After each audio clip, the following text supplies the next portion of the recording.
Salam, selamat pagi saudara-saudaraku yang kasih. Hari ini kita berjumpa lagi dalam pemberitaan firman Tuhan dalam ibadah raya Minggu 16 Mei 2021. Kita akan membahas tentang dipenuhi Roh Kudus. Ya. Dan saudara-saudaraku yang kasih, orang itu kalau dipenuhi oleh Roh Kudus pasti ya hidup sebagai anak terang. Maka itu saudara-saudaraku yang kasih, simak betul ini video. Jangan dipotong ya. Tonton sampai selesai. Maka Tuhan akan memberkati engkau. Haleluya. Haleluya.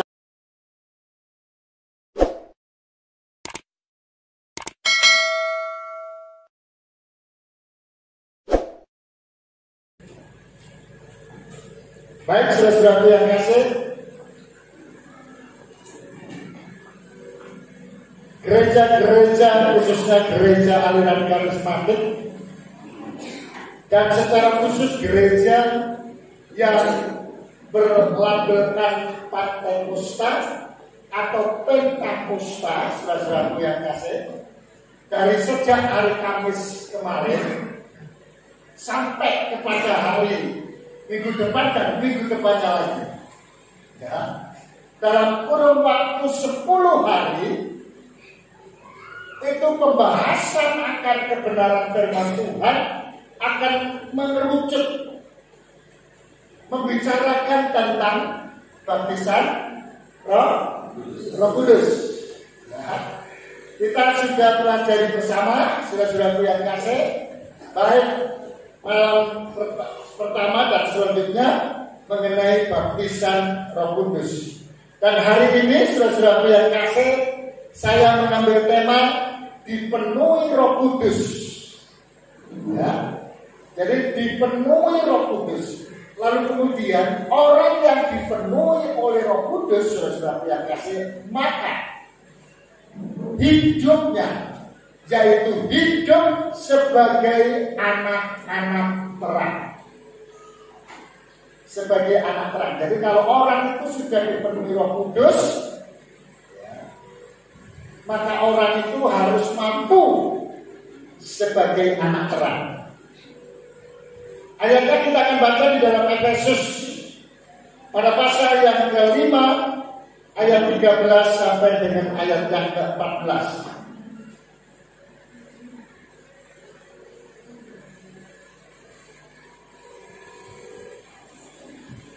Ya, Efesus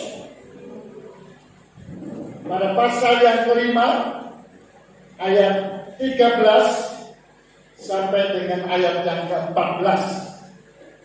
Ya, ini adalah ayat pertama kita baca. Kita akan bagi berdiri. Hormat kita terhadap firman Tuhan. Efesus pada pasal yang ke-5 ayat 13 sampai dengan ayat yang ke-14. Kita langsung baca bersama-sama karena ini hanya 2 ayat. 2, 3. Tetapi segala sesuatu yang sudah ditelanjangi oleh terang itu menjadi nampak. Sebab semua yang nampak adalah terang. Itulah sebabnya dikatakan, bangunlah hai kamu yang tidur, dan bangkitlah dari antara orang mati, dan Kristus akan bercahaya atas kamu. Amin. Silakan duduk saudara-saudara yang kasih. Ya. Hari ini kita akan belajar ya, semalam dampak dari orang yang dipenuhi oleh Roh Kudus. Maka hari ini kita berbicara tentang hidupnya orang yang dipenuhi Roh Kudus itu harus mampu menjadi terang, ya, karena kita adalah anak-anak terang. Ayat yang baru kita baca tadi dengan jelas berkata, saudara-saudara yang kasih, kalau segala sesuatu itu sudah ditelanjangi oleh terang. Jadi yang tadinya itu tersembunyi oleh karena terang, ya, maka apa yang tersembunyi itu menjadi nyata, menjadi terang. Sama seperti kita kalau ada di dalam kegelapan, saudara-saudara yang kasih. Kalau malam kita ada di ruangan ini, saudara-saudara yang kasih. Lalu kemudian kita matikan lampu. Ibaratnya ada di dalam kegelapan, saudara. Maka kita tidak akan mengenal dan kita tidak akan tahu yang ada di tempat sana itu apa, barang apa, kita tidak tahu, saudara, karena gelap. Tapi coba kalau terang itu datang, lampu itu kita nyalakan, saudara, maka semuanya nampak dalam pandangan kita, saudara yang kasih. Nah, kira-kira seperti itulah di hadapan Allah yang Maha Esa, saudara yang kasih. Ketika Allah itu memberi keterangan kepada kita, maka dosa kita, sesuatu yang tadinya kita anggap itu tidak berdosa, atau barangkali kita menganggapnya dosa, tapi kita problem dengan dosa itu, sehingga kita tetap dan terus lakukan dosa itu, saudara. Ya. Tapi ketika Roh Allah itu datang kepada kita, maka hati kita, maka pikiran kita itu diterangi oleh Roh itu, sehingga kita tahu apa yang kita lakukan dosa, sehingga kita tahu apa yang kita lakukan itu tidak layak di hadapan Tuhan. Nah, ketika kita sudah diterangi, dan itu membuat kita sadar, ya, maka orang yang menjadi anak-anak terang, dia harus mampu berkata, tidak, saya tidak mau tinggal di dalam gelap. Tidak, saya tidak mau tinggal dalam kebiasaan buruk lagi. Tidak, saya tidak mau lakukan dosa lagi. Keluar dari dosa, tinggalkan dosa, saudara-saudara. Itu yang harusnya terjadi di dalam kehidupan anak-anak terang, orang-orang yang dipenuhi oleh Roh Kudus.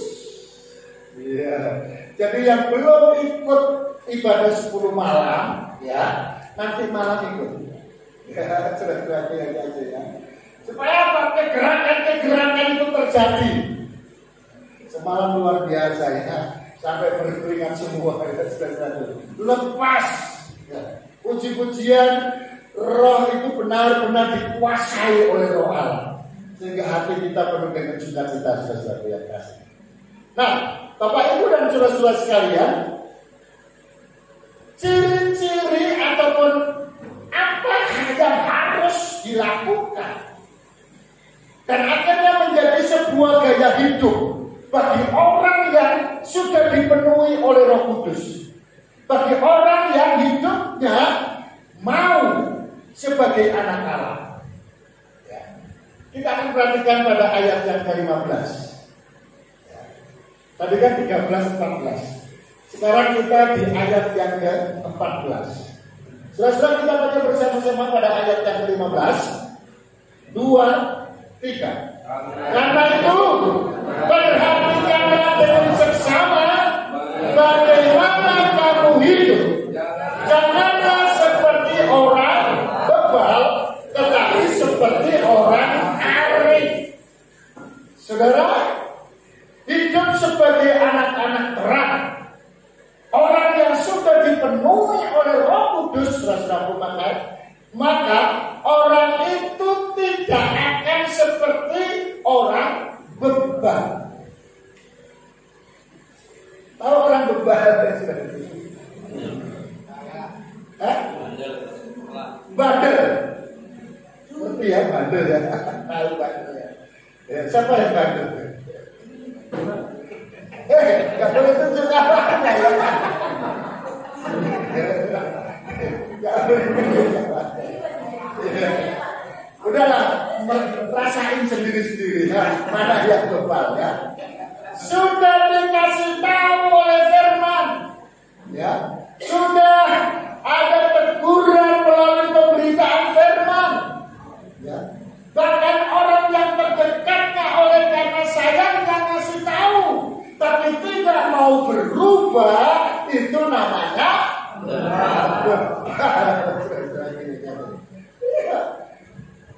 sudah yang kasih. Maka itu jangan seperti orang bebal. Ya, itu yang pertama. Saya hanya membahas pada Efesus 5 ini, saudara. Yang kedua, ayat 16. Ya, tadi yang pertama tadi, saudara, hidup sebagai anak-anak terang itu jangan seperti orang bebal. Ya. Jadi begitu kita punya kebiasaan buruk, saudara-saudaraku yang kasih, ya, lalu datang firman Tuhan, ya, berhenti, berhenti, terus balik ke sana, saudara. Bukan berhenti sebentar, maju lagi. Nah, itu nggak ada gunanya, saudara. Ya. Jadi ketika kita berjalan ke sana, kan, berjalan dan tujuan kita sudah salah. Ya, karena kita pakai jalan kebiasaan buruk. Maka ketika firman Tuhan disampaikan, berhenti, lalu kemudian balik. Ya. Jadi jangan berhenti sebentar, jalan lagi. Ya, itu namanya tobat. Sebentar tobat, sebentar umat. Nah, jangan ya. Berhenti terus berbalik. Ya, itu yang benar. Ya. Yang kedua pada ayat yang ke-16, saudaraku, 2-3. Dan pergunakanlah waktu yang ada, karena hari-hari ini adalah jahat. Jadi orang yang hidupnya sebagai anak terang, yang kedua, saudara-saudara yang kasih, menggunakan kesempatan yang Tuhan berikan kepada kita. Dan kesempatan yang Tuhan berikan, kita tidak tahu seberapa lama kesempatan itu diberikan kepada kita. Jangan berpikir yang muda berkata kepada yang tua. Bapak-bapak, ibu-ibu, ini orang muda yang ngomong ya. Opong-opong, bertobatlah kau. Karena waktumu tinggal sedikit. Aku masih muda. Berapa umur? 20 tahun. Kita mencatat umur manusia berapa? 70. Umurku 59. Untuk mencapai 70 berapa lagi? 11. Itu. Saudara, 1 tahun itu cepat sekali. Ya kan? Sepertinya kita baru saja Natalan kemarin. Sudah pasca. Nggak lewat lagi. Nggak berasa. Sebentar lagi libur anak sekolah. Kenapa? Karena mau kenaikan. Itu yang selalu diingat. Itu masa-masa bulan-bulan yang ramai dibicarakan karena banyak pengeluaran. Ya kan? Yang lulus SD ke SMP ya ada pengeluaran. Dari SMP ke SMA pengeluaran lagi. Ya kan? Lalu kemudian dari SMA yang mau kuliah pengeluaran juga sebenarnya yang tadi. Maka di momen-momen itu diingat selalu sama Allah. Lalu setelah itu gak lama kemudian kita sudah persiapan untuk Natal. 1 tahun lewat selesai. Bertobat engkau yang tinggal 11 tahun, yang tinggal 15 tahun, yang lebih tua dari aku ada juga di sini ya. Saudara-saudara yang kasih, apakah benar bisa seperti itu? Wahai engkau anak-anak muda yang umurmu 20 tahun, yang seharusnya untuk mencapai 70 tahun, berapa? 50 tahun. Saudara, karena kita tidak tidak tahu waktu yang Tuhan berikan kepada kita. Saya mau tanya, umur 21 tahun, ada yang mati nggak? Ada. Kita nggak tahu, sekalipun hari ini umur kita 20 tahun, 21 mati sudah. Jadi kalimat yang mengatakan pergunakan kesempatan yang Tuhan berikan. Kalau sekarang ini kita hidup kita untuk Tuhan. Tetapi kalau Tuhan panggil kita mati untuk Tuhan. Dan itu Alkitab mengatakan kita untung. Gila? Kenapa? Memang kita tidak bisa melanjutkan perjalanan hidup di dunia. Tapi ketika kita mempergunakan kesempatan dengan benar pada Tuhan, maka kita mati di situ, tapi kita melanjutkan hidup pada kehidupan yang kekal. Saudara, di kehidupan yang kekal itu tidak ada lagi kesempatan. Kenapa? Karena di situ tidak akan ada duka dan lara. Itu kehidupan kekal. Ayat yang ke-17. Ya.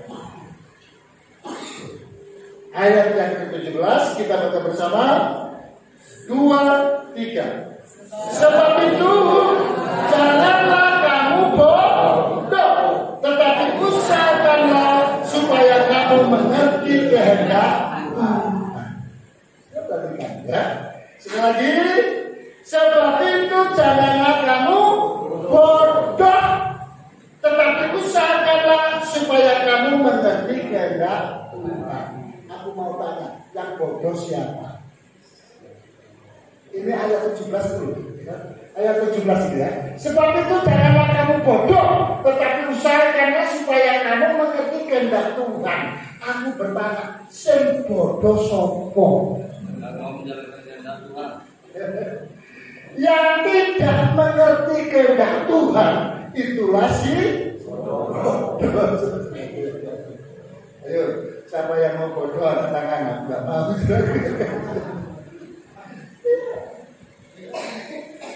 Maka dari itu mengertilah kehendak Tuhan. Bagaimana kita mengerti kehendak Tuhan? Akan beribadah, baca firman Tuhan, bersyafaat, saudara. Dan ini kesempatan yang paling bagus, 10 hari kita berturut-turut. Saudara-saudara yang kasih, di situ kita merindukan supaya kita bisa mengerti kehendak Allah yang sesungguhnya. Yang keempat, ayat 18. Ya. Ayat yang ke-18. Jadi saudaraku, ayat 17 tadi ya, jangan bodoh ya. Jadi kalau orang itu tidak mau beribadah, melarang orang beribadah, ya, ya itulah dia. Ya. Baik, ayat yang ke-18 kita akan baca 2, 3. Dan pergunakanlah waktu yang ada. Oke. 2, 3. Dan janganlah kamu mabuk oleh anggur, karena anggur menimbulkan hawa nafsu, tetapi hendaklah kamu penuh dengan roh. Ya, penuh dengan roh. Nah, bagaimana kita penuh dengan roh? Nah, ini ya, nanti malam hadir dalam doa sebelum malam. Ya, doa sebelum malam ya. Nah, supaya cepat sesuatu yang kasih masuk ke ayat 19. Oke, 2, 3. Dan berkata-katalah seorang kepada yang lain dalam mazmur, hidup puji-pujian dan nyanyian rohani, bernyanyi dan bersoraklah bagi Tuhan dengan segenap hati.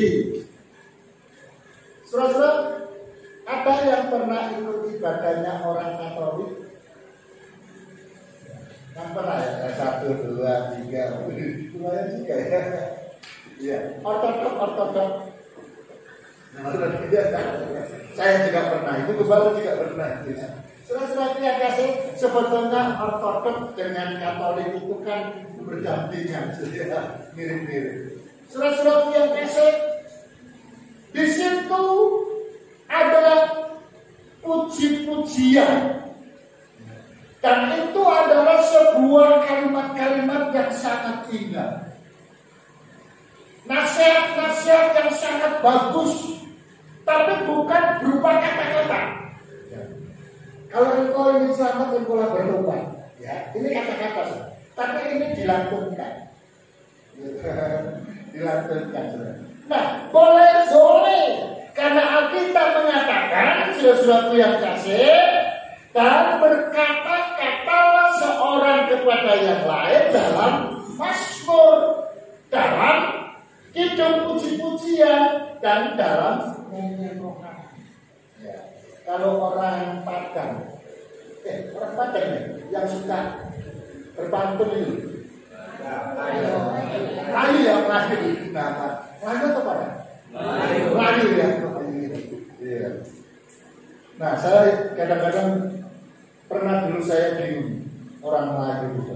Saya pikir orang Melayu itu orang yang tidak punya capek.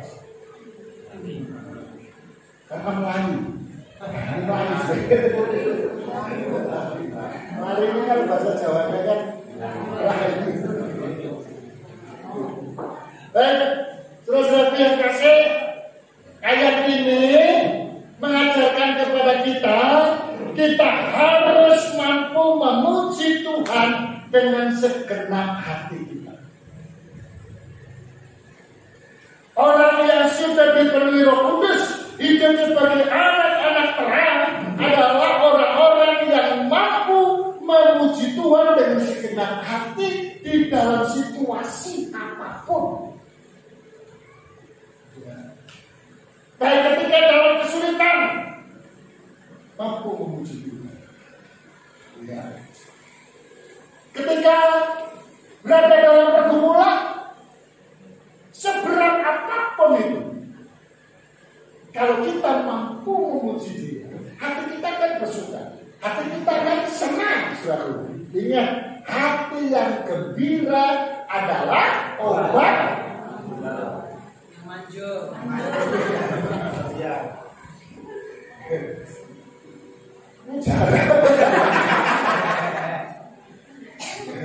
Tidak salah, karena mujarab dan manjur itu kan saudara kandung, satu bapak satu ibu.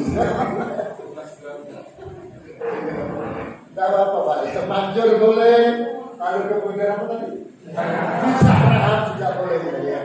Nah, kalau terjemahan yang lain kan bisa saja berbeda, tapi intinya adalah sama. Hati yang gembira adalah obat yang manjur.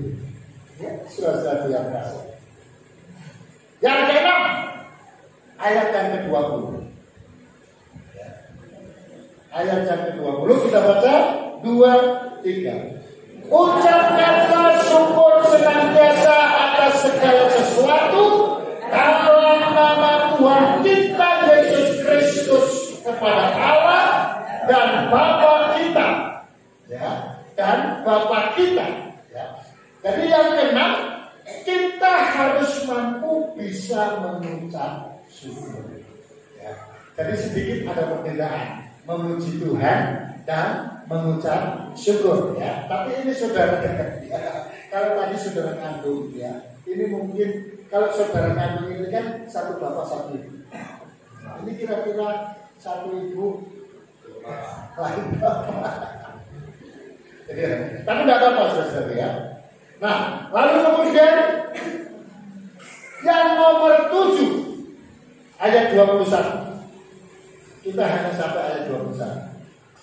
Ayat 21 kita baca bersama 2, 3. Dan rendahkanlah dirimu seorang kepada yang lain di dalam takut akan Kristus. Jadi orang yang hidup sebagai saudara yang kasih, adalah orang yang mampu merendahkan hati di hadapan Tuhan. Ya, jangan tinggi hati, saudara yang kasih. Itu orang yang tinggi hati, itu yang sering tersinggung, ya. Orang yang mudah tersinggung. Yang repotnya saudara, ini jalan berpapasan. Kan ada orang itu punya apa, fisik itu kan beda-beda diberikan oleh Tuhan. Kan itu. Nah, kalau umpamanya kita lagi berjalan, hati kita lagi gundah-gulana, ada masalah, ada problem, kita lagi berjalan. Dari depan sini, saudara, ada jalan berpapasan. Nah, orang itu dia punya mata katanya melotot. Jangan. Nah, orang ini yang sehat, yang bagus, saudara, bentuk fisiknya bagus, saudara yang kasih, tapi lagi ada hati gundah-gulana, melihat dilototi, ya. Terus bagaimana dia?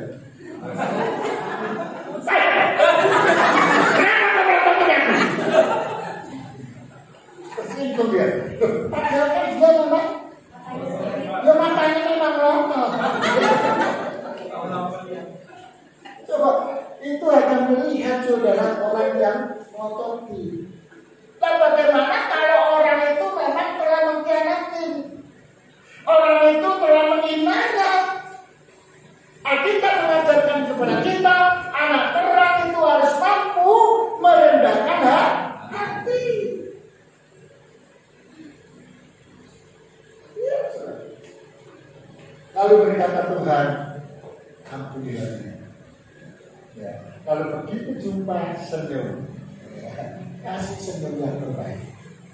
Coba aku mau lihat, Bapak Ibu, lihat kanan, lihat kiri, senyum kasih yang terbaik. Mana senyum? Ini bukan senyum. Ngajak berantem. Senyum belum?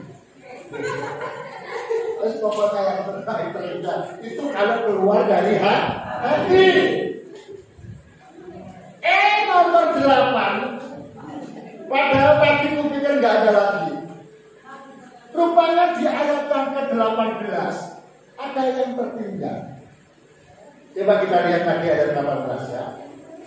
Ayat yang ke-18 kita baca 2, 3. Dan janganlah kamu mabuk oleh anggur, karena anggur menimbulkan hawa nafsu, tetapi hendaklah kamu penuh dengan Roh Kudus. Ya, jadi dalam catatan ini orang percaya jangan mabuk. Siapa yang mabuk?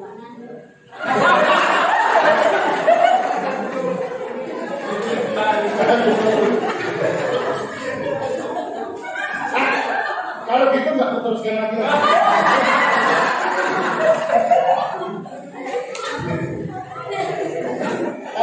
Ini terakhir. Pembacaan kita terakhir ya. Galatia 5 ayat 22.